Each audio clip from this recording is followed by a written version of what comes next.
turunkan angka kematian serendah-rendahnya, tingkatkan angka kesembuhan setinggi-tingginya.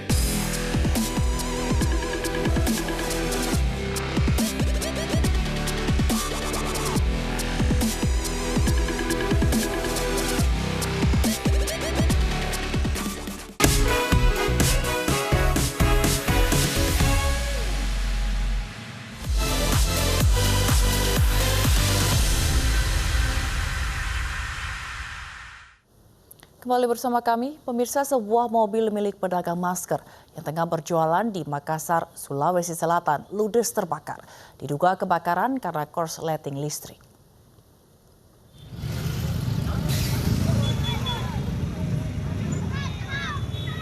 Sebuah mobil yang digunakan untuk berjualan masker di Jalan Perintis Kemerdekaan, Piringkanaya, Makassar, Sulawesi Selatan, terbakar pada Rabu malam. Warga yang berada di lokasi berhasil menolong pemilik mobil. Sementara warga tidak bisa berbuat banyak terhadap mobil yang terbakar karena khawatir ledakan susulan. Sebanyak 2 unit mobil pemadam kebakaran tiba di lokasi. Diduga kebakaran terjadi akibat korsleting listrik dari bagian mesin.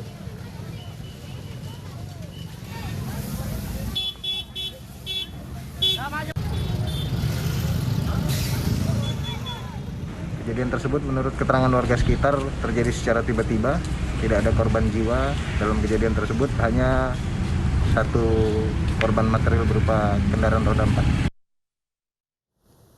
Kita ke informasi jelang Hari Raya Idul Adha.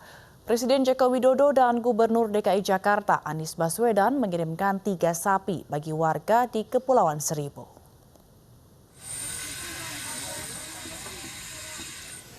Satu sapi berbobot hampir 1 ton dari Presiden Joko Widodo dikirimkan untuk warga Pulau Tidung. Sedangkan 2 sapi dari Gubernur DKI Jakarta Anies Baswedan dihibahkan bagi warga 11 pulau lainnya.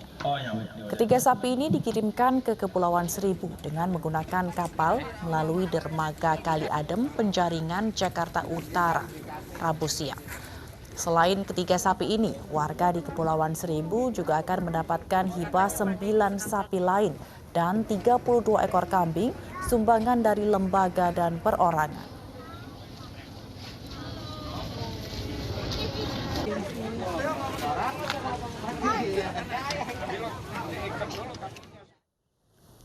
Pemirsa, Terminal Kalideres Jakarta mulai dipadati penumpang yang akan menghabiskan libur Idul Adha. Armada bus akan ditambah jika jumlah penumpang terus melonjak.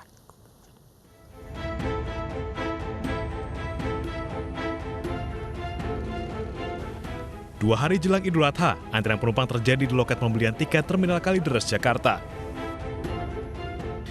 Agar dapat menumpang bus, penumpang wajib mengisi aplikasi Corona Likelihood Metric atau CLM untuk mengecek gejala COVID secara mandiri sebagai pengganti SIKM. Sekitar 70 armada bus diberangkatkan jelang Hari Raya Idul Adha. Armada akan ditambah jika jumlah penumpang melonjak. Baik, jadi menjelang akhir pekan ini ya, untuk terminal bus antar kota antar provinsi Kalideres itu sudah menyiapkan armada untuk apabila terjadi lonjakan penumpang menjelang akhir pekan dan menjelang Idul Adha 2020. Jadi setiap perusahaan PO Bus sudah menyiapkan armada bantuan. Nanti apabila dibutuhkan nanti akan segera ditempatkan di terminal supaya penumpang bisa diangkut semua. Peningkatan jumlah penumpang terutama terjadi untuk rute Sumatera dan Jawa. Penumpang diimbau untuk tetap menerapkan protokol kesehatan selama perjalanan. Dari Jakarta, Hasbiollah, Andre Arlin, Anyus melaporkan. Sementara itu, Korlantas Polri akan mengerahkan 15.000 personilnya agar arus lalu lintas lancar selama libur Idul Adha. Korlantas juga mengimbau agar warga tidak mudik, mengingat penyebaran COVID-19 masih terjadi.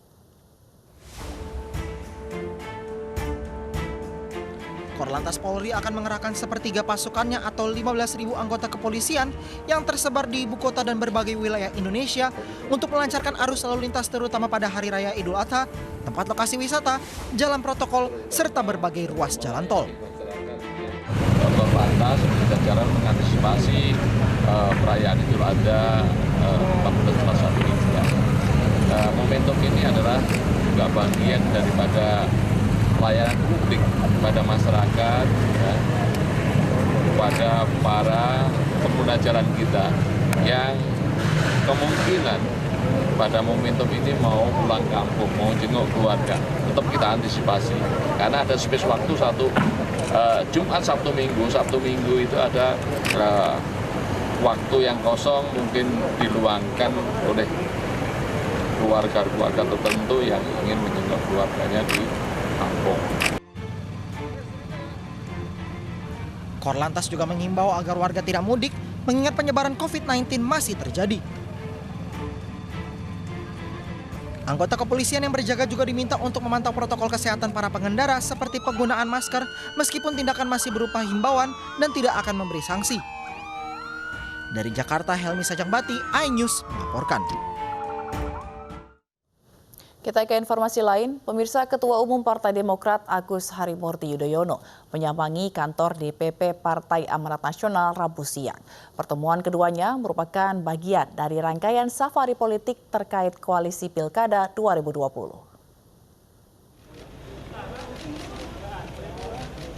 Ketua Umum Partai Demokrat Agus Harimurti Yudhoyono didampingi Sekretaris Jenderal Partai Demokrat Teguh Rifki serta sejumlah petinggi partai langsung disambut oleh Ketua Umum Partai Amanat Nasional Zulkifli Hasan serta Sekjen PAN Edi Suparno Rabu siang.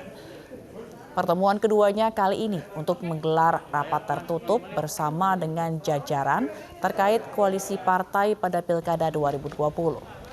Sebelumnya, anak sulung Presiden Republik Indonesia ke-6 ini telah melakukan safari politik ke sejumlah partai seperti Golkar, PKB, dan PKS. Partai Demokrat dan PAN sudah lama bersahabat, sudah lama bekerja sama.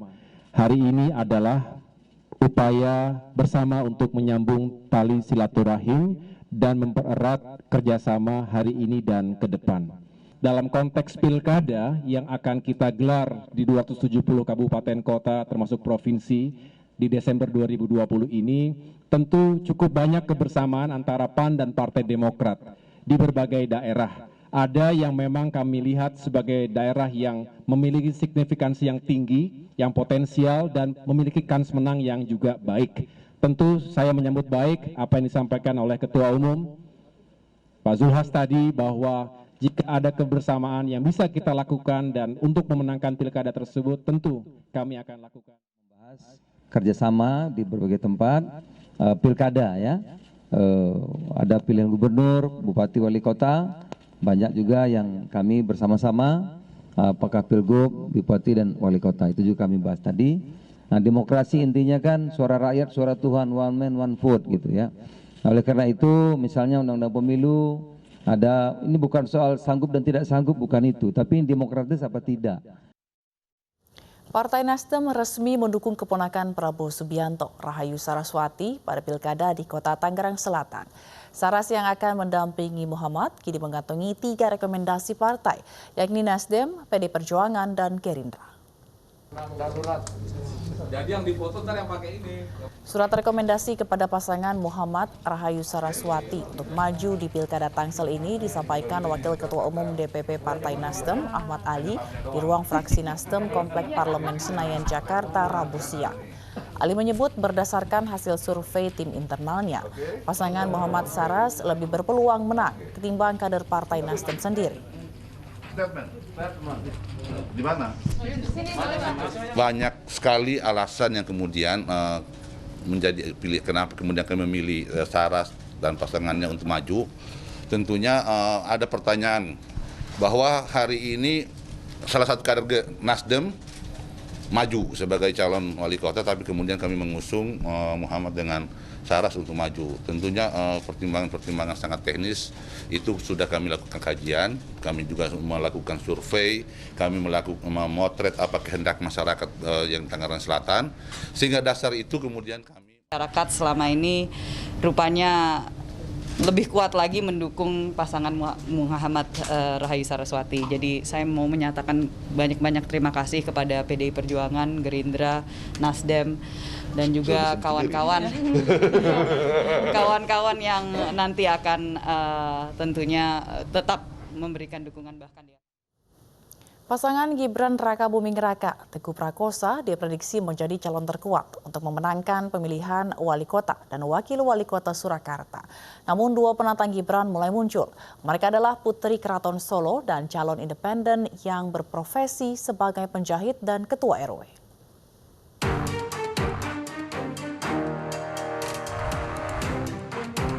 Perebutan kursi nomor 1 di Surakarta semakin sengit. Setidaknya 3 nama bakal calon yang akan bertarung memperebutkan tahta di Surakarta. Ketiga nama tersebut adalah Gibran Rakabuming Raka yang akan berpasangan dengan Teguh Prakosa, Bagio Wahyono Efek Suparjo, dan Bendoro Raden Ayu Putri Wulansari Dewi. Gibran Rakabuming Raka dan Teguh Prakosa direkomendasikan oleh PDI Perjuangan. Pasangan Gibran Teguh menguat setelah banjir dukungan dari partai, yakni P3, Gerindra, dan Golkar. Sementara pasangan Bagio Wahyono Efek Suparjo maju dari calon independen. Bajo telah menyerahkan berkas dukungan perbaikan ke KPU daerah sebagai syarat bertarung di Pilkada Surakarta. KPU Surakarta mengatakan pasangan Bajo lolos ke tahap selanjutnya dan harus melewati beberapa tahap sebelum ditetapkan sebagai daftar calon tetap. Dari 21.063 tersebut, kami melakukan proses mengecek kelengkapan dari dokumen tersebut, yaitu sejumlah 19.551 B1 KWK persoalan perbaikan dinyatakan lengkap. Sedangkan yang tidak lengkap yaitu sejumlah 1.512 dokumen dengan jumlah persebaran 5 kecamatan. Selanjutnya adalah tahapan verifikasi administrasi yang berlangsung dari tanggal 27 Juli hingga 4 Agustus 2020. Sementara Bendoro Raden Ayu Putri Wulansari Dewi masih menjajal komunikasi dengan Partai Keadilan Sejahtera. Namun peluang cucu Pakuwono ke-12 terjal karena syarat untuk mengusung calon harus memiliki 9 kursi di DPRD. Sementara PKS hanya memiliki 5 kursi. Partai lainnya sudah merapat ke barisan Gibran Teguh. Tim Liputan iNews melaporkan. Kejaksaan Agung mencopot seorang jaksa yang diduga terlibat dalam kasus Joko Chandra. Pinangki Sirna Malasari diduga bertemu Joko Chandra dan Anita Kolopaking di Malaysia.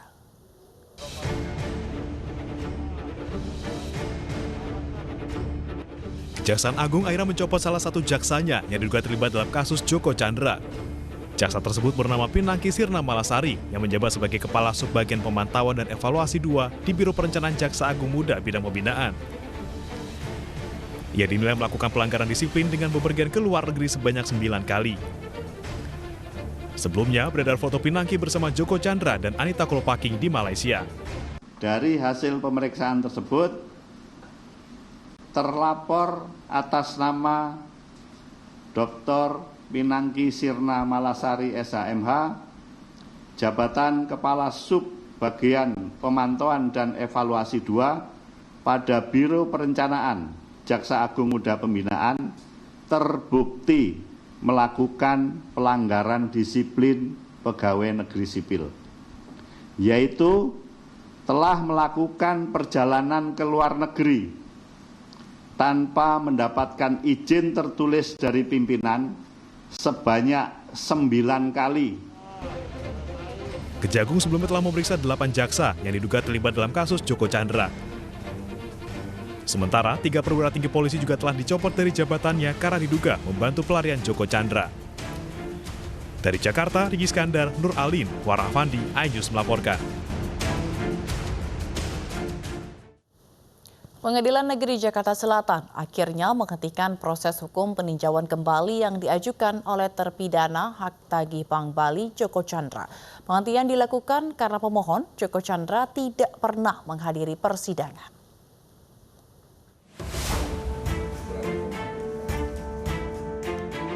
Proses hukum peninjauan kembali yang dilakukan oleh terpidana hak tagih Bank Bali Joko Chandra sudah dihentikan dan tidak dapat diterima oleh Pengadilan Negeri Jakarta Selatan. Penghentian proses ini karena Joko Chandra selaku pemohon tidak pernah hadir di persidangan. Dengan putusan ini, pemohon tidak dapat melanjutkan ke Mahkamah Agung. Menyatakan permohonan peninjauan kembali dari pemohon atau terpidana Joko Sugiarto Chandra tidak dapat diterima dan berkas perkaranya tidak dilanjutkan ke Mahkamah Agung. Demikian ditetapkan di Jakarta oleh Ketua Pengadilan Negeri Jakarta Selatan pada hari Selasa tanggal 28 Juni 2020. Meski berstatus buron, Joko Chandra mengajukan peninjauan kembali kasusnya. Tetapi 3 kali sidang peninjauan kembali digelar, tak sekalipun Joko Chandra hadir dengan alasan kesehatan dan berada di Malaysia. Dari Jakarta, Helmi Sarjangbati, iNews melaporkan. Jemaah haji di Arab Saudi telah memulai hari pertama ibadah haji. Jemaah dikelompokkan maksimal 50 orang saat beribadah di Masjidil Haram guna mencegah penyebaran virus corona.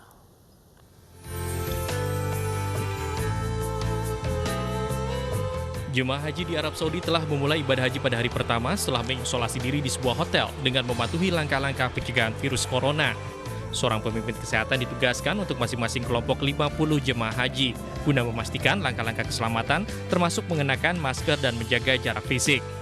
Sebelumnya para jemaah telah diuji untuk virus corona, diberikan gelang elektronik yang terhubung ke ponsel guna memantau pergerakan mereka. Jemaah haji juga akan diminta untuk karantina selama seminggu setelah haji berakhir. Media internasional tidak diizinkan meliput ibadah haji tahun ini dari Mekah. Sebagai gantinya, pemerintah Saudi menyiarkan langsung dari Masjidil Haram. Sejumlah warga negara Indonesia di Arab Saudi telah tiba di Jeddah untuk mengikuti ibadah haji tahun ini. Untuk informasi selengkapnya, kini kita telah tersambung dengan Konsul Haji KJRI Jeddah, Bapak Endang Jumali. Assalamualaikum, selamat malam waktu Jakarta, Pak Endang. Waalaikumsalam warahmatullahi wabarakatuh, Pak Jira. Ya, Pak, ada berapa banyak WNI yang beribadah haji di tahun ini? Terima kasih. Data terakhir yang kami terima itu ada 13 warga negara Indonesia yang mengikuti ibadah haji di tahun 2020. Baik, Pak, haji tahun ini kan berbeda dan dibatasi. Lalu apakah ada kriteria khusus bagi WNI untuk beribadah haji? Ya, sebagaimana sudah diumumkan sejak 3 minggu yang lalu bahwa kriteria penetapan calon jemaah haji di tahun 2020 ini sangat ketat. Di antaranya usia itu minimal 20 tahun, maksimal 50. Kemudian juga sudah harus lolos PCR dari COVID-19. Kemudian juga ada kriteria-kriteria lain di mana mereka tidak diprioritaskan bagi mereka yang belum berhaji. Oke, dan mereka-mereka yang berhaji di tahun ini terdiri dari siapa saja, Pak? Dari jumlah yang sudah ditentukan oleh pemerintah Arab Saudi, 70%-nya itu kan ekspatriat. Kemudian 30%-nya adalah warga negara Arab Saudi yang dimana diprioritaskan bagi mereka yang bekerja di bidang kesehatan dan juga di bidang keamanan. Baik, lalu bagaimana dengan pelaksanaan ibadah haji di sana? Apa saja protokol kesehatan yang harus diikuti saat pelaksanaan ibadah? Baik, pertama setelah ditetapkan bahwa jemaah ini terpilih oleh sistem, maka mereka diwajibkan untuk karantina mandiri di rumah masing-masing. Kemudian juga mereka diawasi dengan sistem elektronik GPS. Kemudian pada saat setelah ditentukan tanggal keberangkatan dari masing-masing daerah, yaitu tanggal 25 Juli kemarin, para calon jemaah harus sudah dikarantina kembali di hotel di Mekah, di Aziziyah, di Hotel 4 Point. Kemudian juga di antara mereka juga di karantina mandiri di hotel, itu sangat ketat. Mereka disediakan fasilitas 1 kamar per orang, kemudian juga ketika mereka melanggar ataupun tidak menaati peraturan, itu dikenakan sanksi diskualifikasi.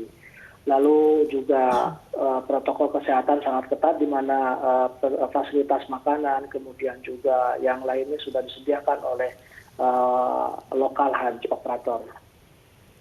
Dan apakah di sana penjagaan terkait dengan protokol kesehatan ini begitu ketat, Pak? Jelas. Sangat ketat di mana mereka terus dipantau melalui sistem GPS, kemudian juga di pemeriksaan yang berkala untuk menghindari dari virus COVID-19. Baik, lalu apa langkah KJRI Jeddah dalam hal ini untuk memastikan kesehatan para WNI saat ibadah haji di tengah pandemi ini, Pak? Ya, tentu kami sudah melakukan koordinasi terkait dengan akses ya untuk bisa paling tidak memonitor perjalanan dari pelaksanaan ibadah haji ini.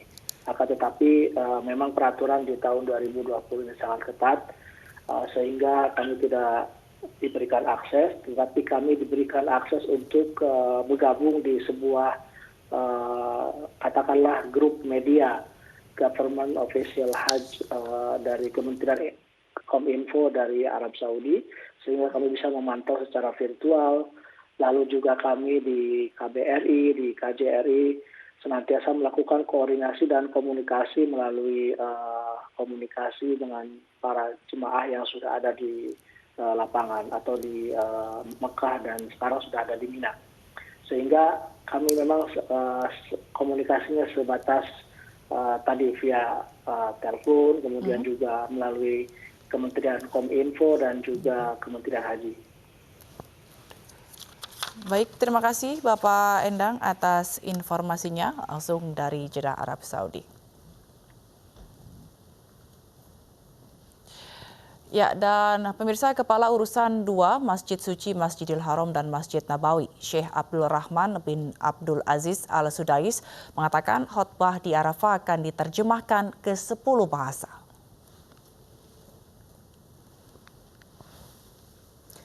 Khutbah hari Arafah memiliki tempat penting dalam hati umat Islam dan pemerintah Saudi, sehingga harus diperhatikan sungguh-sungguh dalam menerjemahkan khutbah tersebut. Saat ini, pemerintah Arab Saudi sedang mempersiapkan penerjemah ke 10 bahasa internasional saat khutbah haji di hari Arafah. Otoritas Arab Saudi menyebutkan bahwa proyek penerjemahan besar ini akan dilakukan dari Masjid Namira yang berada di Padang Arafah, lokasi para jemaah berkumpul untuk menunaikan ibadah haji. Khutbah haji tersebut akan diterjemahkan ke dalam bahasa Inggris, Perancis, Indonesia, Urdu, Persia, Cina, Turki, Bengali, Hausa, dan Melayu.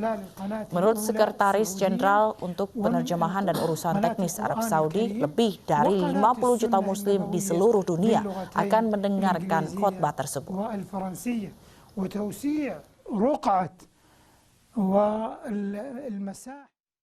Pemirsa, usai jeda akan ada informasi mengenai gedung DPRD DKI Jakarta disemprot disinfektan dan ditutup selama 5 hari ke depan. Jangan kemana-mana, Ainis Malam segera kembali.